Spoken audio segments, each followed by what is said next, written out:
Les transports fait marche arrière sur l'autoroute A45. Le projet qui devait améliorer le trafic entre Lyon et Saint-Étienne est abandonné, c'est officiel. Elisabeth Borne dit vouloir privilégier des solutions alternatives. Voyons avec Étienne Prigent, Olivier Martin et Philippe Hivet comment réagissent les pour et les contre mobilisés sur le sujet depuis des années. C'était un projet en discussion depuis plus de 30 ans. L'A45 pour relier Lyon et Saint-Étienne.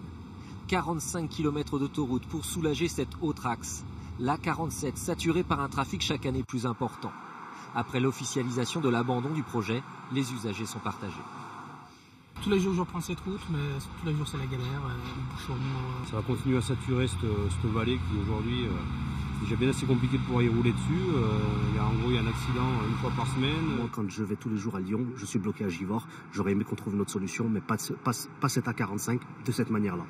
Ce matin, collectifs écologistes et paysans, eux, crient victoire.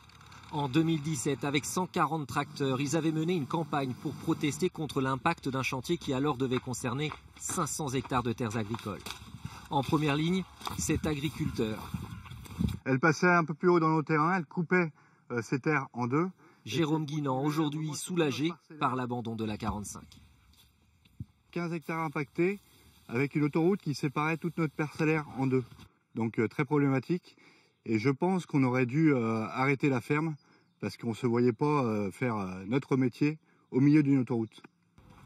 Colère en revanche de l'association Pro A45 qui revendique 120 000 entreprises dans les bassins lyonnais et stéphanois.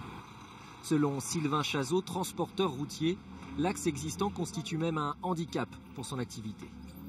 C'est des pertes de temps, c'est des heures de conduite à rallonge, c'est des embouteillages, c'est des camions qui n'arrivent pas à l'heure, c'est de la pollution évidemment. On invite justement le ministre, Elisabeth Borne, à venir voir ce qui se passe réellement sur le terrain, venir voir au quotidien ce que vivent les habitants de la Loire.